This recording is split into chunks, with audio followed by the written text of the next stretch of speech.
Welcome back to the Self Care Zone podcast and the Leaders of Leaders series. I'm here today with Helen Poulos, a neurodiversity and disability solutions specialist and the founder of Ask Counselling. Hello, Helen. Hi, Brett. Thanks for having me today. I'm really excited to chat with you. No worries. So, could you give me a little bit about your background and how you got into this field? Well, I've been a primary school teacher for well over a decade, and I retrained. After lockdown, a lot of people kind of found a different career path, and lots of things were going on. So I kind of found my way a bit, retrained as a registered counsellor, and opened up my business, Ask Counselling. Got my NDIS registered provider status straight away. And my my niche was always supporting parents raising neurodivergent kids, and supporting the neurodivergent teens and adults in our community, because there's always been a lack of that pure neuroaffirming understanding and the right support, especially for the parents supporting the kids in this space. A lot of the time kids are thrown in with all these suggestions and parents are just shell-shocked and drowning. So that's where I swept in, and I really wanted to I never thought of myself as a leader at the time. I was more of just extremely insanely passionate and dedicated Yeah. into helping these people. Yeah, awesome. So if you think back to how your journey, you first got pulled into this leadership, you said you didn't think it was for you, but was it intentional that you went there, or was it something else? I never envisioned myself as a leader. When you reached out to me to do this and you were talking about, asking me about being a leader, my first response was, oh, okay. I never thought of myself that way, but you're right in saying that. So I guess it was years of having other people in the field, like allied health specialists that I knew, and people I would chat to, and just general conversation talking about my passion about neurodivergence and mental health across the lifespan and my knowledge. And they can see my passion, they can see my expertise in it and that depth of insight, and they kept telling me, a few different people at different times, you need to do something with this, Helen. You need to do something to help families. You need to do something with this passion. So eventually, right place, right time, right headspace, I guess, I could see clearly my path forward and made decisions to retrain. Yeah, awesome. And I think, you kind of touched on there a little bit in that, some leaders have that management role, but a lot of them are like an informal type role, in that you may not have that management role, but others are coming to you for advice, or others are coming to you and saying, hey, what would I do in this situation? Yeah, absolutely. And I'm a firm believer in lived experience and, the holistic support and understanding. And, you're right, people did start coming to me out of nowhere. There were different parts of my journey where I noticed no matter where I was, I'd meet people that would just divulge all this information and ask for help and break down with me. And they just, I guess, knew I was there for them, and that I held that space, and that I had, if I didn't have a solution or have insight, I would find the solution for them. So it was that innate drive, because it was my area of interest with mental health. I wanted to find answers. I was driven by that. So in that way, when you take the reins, you do become a leader. When people start coming to you, and it's a choice whether to help them or not. It's a choice whether to jump in and find answers where other people may not. They may be focused on a different area. Yeah. So do you think then that there's something that leadership can get wrong? Like people get wrong about what leadership is. Yeah, I mean, I believe people get things wrong in everything. There's nothing anyone does perfectly right, but the joys of being human. Exactly. And biggest mistake is striving for perfection. Yeah. I think the biggest thing that leaders can get wrong is feeling like they have to be perfect. They have to be the one that has all the answers. Whereas I'm, first to be able to say, even in my teaching role, I have no idea, but let's figure out how we can find the answer. Yeah. So, and being part of that process. So, yeah, it's just part of, I guess, my values in being a leader. And with the team I work with in Ask Counselling is everyone's treated equally and valued equally. Everyone's time's valued equally. There's no sense of hierarchy is non-existent. It's not necessarily helpful in my eyes. So yeah, it's about walking with someone else on a journey rather than just leading and they're trailing behind. Does that make sense? Yeah, yeah. And like you touched on before about how, you know, there's like this perception of leadership has to look a certain way. And it can look polished from the outside, but internally, like it's rarely smooth. You always got these Yeah. feelings going, oh, am I doing this the right way? Is this the right response? So what's a Yeah. lesson that you've had to learn the hard way? I think there's a line when you're working in mental health and in the neurodivergence field when then there's business, Yeah. right? We're running a business, but we're also people. Mm. And those two kind of can overlap sometimes, but not serve each other well. Do you Hmm. know what I mean?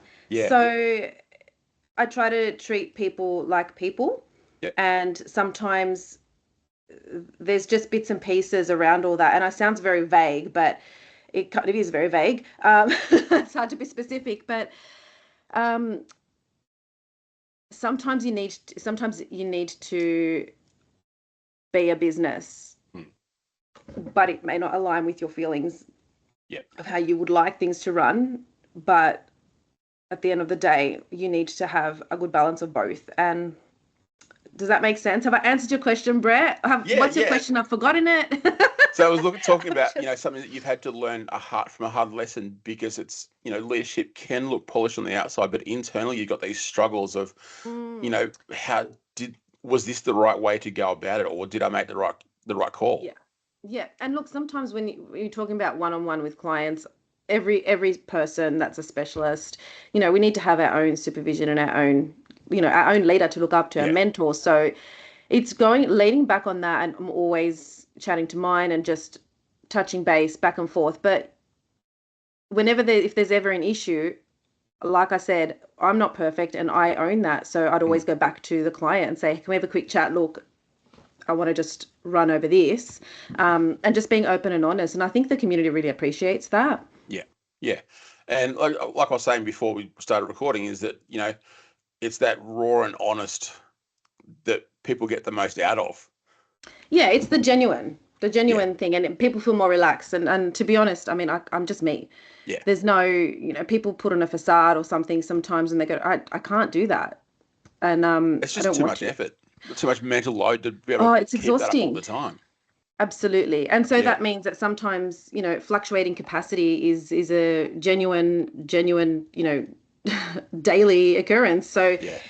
and it's such ups and downs depending on external factors that, you know, being raw and honest is just part of the role as a leader, Yeah. I feel, because you need to also role model that you're not perfect. You need to role model that, yeah, I've got things going on. So I am delegating tasks and asking others to take on my clients if I can't take them at the time. If I feel that I'm not the absolute in best headspace, then that's not the best thing for my client. Then I Mm. don't want to see them. I want someone to see them that's in a very good headspace and able to do the best by them.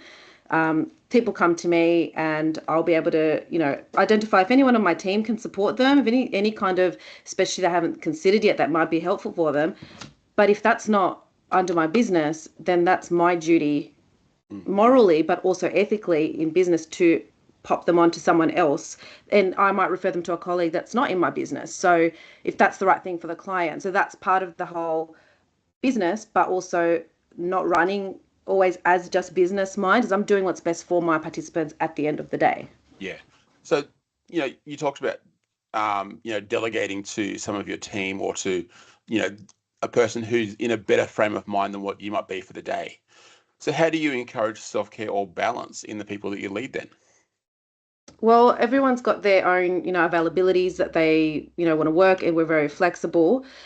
Um, Family always comes first, Mm. and there's no, Yeah. but my practitioners have been really, understanding and loyal, but if they've got something going on, they come to me. We move things around. The beauty of working within the neurodivergent community is that everyone's very understanding that we're all living the chaos, Yeah. and we're all just doing our best. And sometimes, it is what it is, and we all get that. There's not one client in the last couple of years that has ever, had an issue with someone having to change something drastically, because they get it, they live it, they do it too. And we're all Yeah. kind of we're just Yeah. understanding each other as people. Yeah. And I think that's part of the culture that you've set up with Ask Counselling as well, and that your practitioners have the comfort to come to you and say, hey, this isn't right, or go to the participant and say, hey, can I just reschedule for tomorrow? Yeah. And not that they do that, because to be honest, no one's done that. We're all, very much aware of our availabilities. But, there's times there where it was just me in the business at the start. And, I would get messages from my clients going, can you give me 10 minutes? I need a coffee. I've just drop off, and I'll be like, yep, me too. Or I'll give them a text and say, I'm running late, meltdowns this morning. Yeah. Can we do 12 instead of 9:30 or something? I need a nap. And they're like, yep, no worries. Everyone gets each other, because like I said, we're all in this kind of circus together, and we're all Yeah. honest and open about the ups and the downs, and leading each other into just understanding more and more about everything, really, because when it comes to parenting, when it comes to mental health and neurodivergence, it's not just about learning more about neurodivergence or being a parent. It's learning more about yourself. It's understanding your own self-care and your own boundaries and your own regulation, because the families I work with, many of them are neurodivergent themselves, the parents. So finding out late as well, there's a lot of psychoeducation there, and there's a lot of them reparenting themselves later down the track to then parent their kids better, and understanding their regulation. And that is hard work. So, and commending all those people that are out there putting in the hard work, trying to understand themselves better. Yeah. So do you think that leaders have responsibility to model self-care within their teams? I really do. I honestly think that, you have to practice what you preach. Yeah. You need to, all those cliches, you can't feel from an empty cup, all of that. But at the end of the day, the number one thing when it comes to parenting in general is your role as a parent, role modeling. The amount of families, and like a lot of the issues are kind of similar. Sometimes children, when they're neurodivergent, they're already having 70% more negative social interactions daily. They're internalizing all negativity, thinking it's about them personally. If someone's got a bit of a funny face on, Yep. It's not uncommon to be told by a parent, my child scribbled on something accidentally on their homework and then was just calling themselves all these names and thinking and saying, oh my God, I suck, I'm a failure, whatever, what's wrong with me? And the parents are like, where is this coming from? Oh my God. And so I then reflect and I ask the parents, so when you spill coffee on yourself, because let's face it, let's be real, we all do it all the time. Yeah. Or you break something, how do you react? Walk me through that scenario. And a lot of the time the parents go, oh my God. I say, oh, what's wrong with me? Far out. Yeah. Gosh, again, I'm such an idiot. And it's just like, okay, the child, you are their number one role model. As a parent, your external voice and your dialogue about them, to them, around them, what they hear you say out loud is going to become the internal voice. Yeah. So then we work on the parent changing their, their self-esteem, their regulation, their understanding, their kindness to themselves. And that starts to reflect on the child. Yeah. I guess it goes back to, a saying that we've heard for years, is that kids are a sponge and that they absorb everything around them. It's not just what's said, it's the way you interact with the environment. It's the way you interact with other people. And they take all that on and they go, okay, that's how I interact with that environment or with that person. And then when they do, you think, hang on, where does that come from? But it's only when you sit down and go, hang on, is that a learnt behavior or is that something else? And you go, no, actually, I do that too. Yeah. And I think it's about taking responsibility for some of the actions that we do that then influence our children. Yeah, it is. And look, no parent's going to be perfect, and every parent's going to have their moments, but it's how you process those moments after with a child, and how you recover from those moments and repair, and how you learn. So that's self-development. And you can't do it on your own. No one can. No. At all. It takes a because village, doesn't it? It takes a village, but you only know what you know. You can teach yourself what you know, but you really do need a mentor. And it's just so important, because there's always something new to learn. There's always other perspectives. And if you're trying to find and teach yourself, you're often just going to come over the same perspectives. It's just not the same. Yeah. So do you think there's been a book or a podcast or a person that shifted how you think in terms of, leadership or self-care or, some sort of self-help? Yeah, just thinking through. I mean, I've read so many things, but I must say the spoon theory in general. Hmm. If I'm guessing you've heard of the spoon theory. No, I haven't. No, you haven't. Okay, so No. that's exciting then. So the spoon theory is based on basically, we all wake up with a certain amount of spoons. So say Hmm. everyone wakes up with 20 spoons, right? Yep. Let's say getting up and having breakfast and having a shower might take you 3 spoons. It might take me 6 spoons. Hmm. So by the end of the day, how many spoons have I got left and how many have you got left? So it's understanding that everyone has fluctuating and different capacity, Yep. and it might take me less energy to do something, might take you more energy to do the same thing. We need to be aware of that Hmm. and adjust our day accordingly so we can choose where to put our energy. And it's also about understanding that sometimes some people wake up with minus spoons. Yeah. Yeah. And it's okay to say, I haven't got the spoons for that today. So it is kind of a theory that's kind of going around and getting known a little bit more, but it is a bit of a way of communication. I haven't got the spoons right now. Yeah. And that's okay. Yeah. That kind of reminds me of something that I heard Esther Perel talking about. Communication with your partner. You come home from work and the kitchen's a mess. You've got to do the dishes. But if you haven't got the energy to do that, it's about taking responsibility and saying to your partner, "Hey, can I just have 5 minutes?" It's about being equal to 100. Mm, But if you're at mhm, 10, you need to communicate that to your partner or to your kids and say, "Hey, I just need to have 5 minutes so that I can get mm. that energy back up. But while I'm there in that 10, are you able to pick up the 90 and cover for me?" Yeah. And the Um, other part of it too, I feel, is if a child's going to school and they only have 5 spoons that morning for whatever reason, yeah, right? And let's just say the usual is 10, then that child is actually bringing 100% of their effort to school yeah, that day. And it might not yeah, look like any other day, but they're giving 100%. They just yeah, don't have more. That's their 100% for that day. 100% Um, of that day. Yeah, yeah, absolutely. And the other theory is like, well, not theory, but the tool, and I love to use this because I found it so life-changing for myself, is just the window of tolerance. yeah, That for me is such a very clear and defined way to visualize our regulation of our energy and emotions throughout the day, and then understanding how our window is closing, yeah, getting really small, and how to open that back up again. What works for you individually, and yeah, that these are the kind of things that we go through in sessions. We really, you know, bit by bit help people. And also the biggest thing is helping people feel okay in yeah, regulating, feel okay to, wait in the car for 10 minutes until they get into their house. yeah, And then they'll be a better person rather than go in because you feel bad your partner's with the kids, but then you're just like angry. mm, yeah, So, understanding sometimes you need that perspective from an outsider and to have a chat to reflect. And it's just about asking them the right questions, really, because everyone is an expert in themselves. We're not the experts. yeah, Everyone knows themselves the best in their situation, but it's asking some questions to get them thinking outside that box. yeah, yeah. Awesome. And this is why self-care is important, and because if you don't recognize where you're sitting for that day or how many spoons you've got left, Yeah. like you can often go beyond that point of zero, and that's when as you said, you Burnout. go into minus, you get burnout, you get behavioral explosions, you might say some things that you It's don't mean. horrible. Yeah. And that it doesn't just affect you, it affects the person that you react to, it affects your children in a way as well. So we need to, as leaders, preach what we like, do what we preach, but also do it for ourselves as well.